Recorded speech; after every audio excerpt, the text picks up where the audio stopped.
how to make a Snapchat slow motion video. Hey guys, welcome back to this YouTube channel.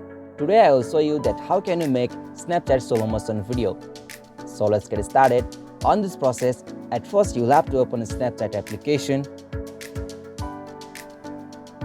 Alright, so now after you open the Snapchat application, you'll have to took a snap from your Snapchat application. So in my case, I have took this random video from my Snapchat video. So now to slow this, you'll have to just swipe right from here.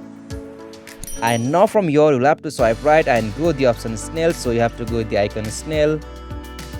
Alright, so after you choose a snail icon from here, you'll be able to slow your video. So from here, you can easily slow your Snapchat videos. So this is the easiest and simplest method.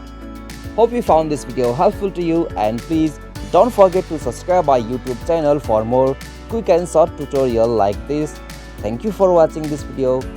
Have a nice day.